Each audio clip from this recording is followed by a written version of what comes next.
Om Swastiastu. Assalamualaikum warahmatullahi wabarakatuh. Salam sejahtera buat kita semua. Salam harmoni. Perkenalkan, nama saya Imade Yogi Praditya, nomor absen 14 dari kelas X dengan NIM 2211031598. Di sini saya akan membacakan 5 artikel. Artikel yang pertama yang akan saya bacakan yaitu permasalahan makro pendidikan di Indonesia.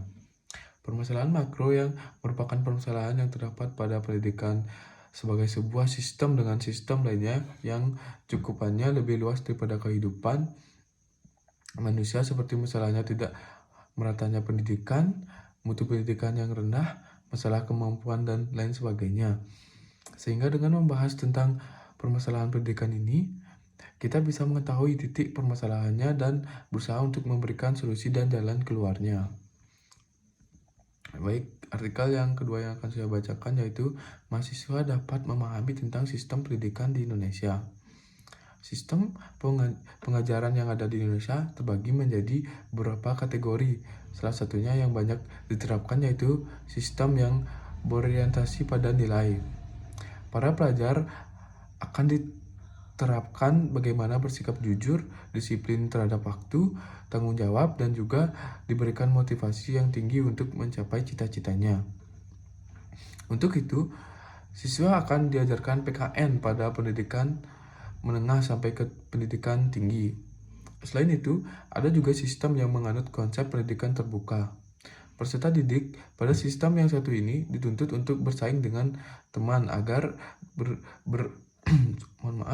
berpikiran inovatif serta kreatif. Tak berhenti sampai situ saja, ada juga sistem pendidikan di Indonesia yang cukup beragam yang diterapkan di tanah air. Sistem pendidikan di tanah air juga digolongkan menjadi beberapa bagian, mulai dari non-formal, informal, dan juga formal. Sekian dari artikel kedua. Sekarang saya akan membahas artikel yang ketiga, yaitu mahasiswa dapat memahami tentang teori pendidikan klasik. Berlandaskan pada filsafat klasik yang memandang bahwa pendidikan berfungsi sebagai upaya memelihara, mengawetkan, dan meneruskan warisan budaya. Teori pendidikan ini lebih menekankan peranan isi pendidikan dari proses, diantaranya teori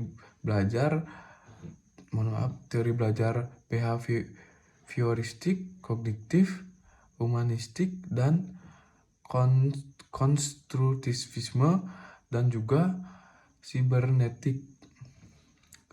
Kelima teori ini hadir sebagai upaya mendeskripsikan cara belajar manusia. Baik, artikel yang keempat yang akan saya bacakan yaitu mahasiswa dapat memahami tentang pendidikan ditinjau dari filsafat humanistik dan juga Pancasila.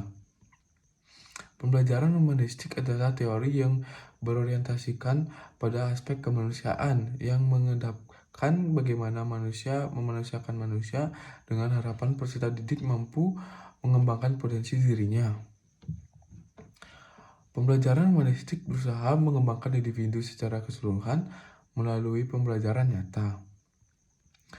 Pengembangan aspek emosional, sosial, dan mental dan juga keterampilan dalam berkarir menjadi fokus dalam model pembelajaran humanistik.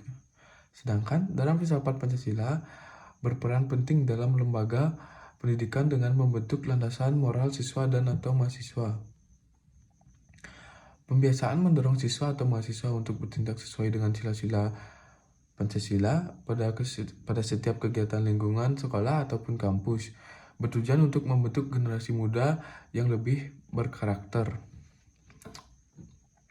Baik, sekian dari artikel yang keempat. Sekarang saya akan membacakan artikel yang terakhir, yaitu mahasiswa dapat memahami tentang dasar hukum pendidikan di Indonesia.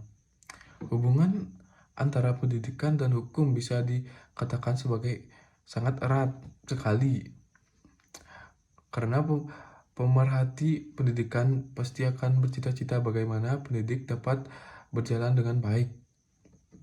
Dan untuk untuk mendukung eksistensi pendidik, maka dibuatlah sebuah undang-undang yang mengatur tentang hukum pendidikan ini agar menjadi sebuah norma dan juga patokan sistem pendidikan. Sekian dari pembacaan artikel saya. Jika ada salah kata, saya minta maaf. Sekian dan terima kasih. Om Santi Santi Santi Om. Assalamualaikum warahmatullahi wabarakatuh. Salam sejahtera untuk kita semua.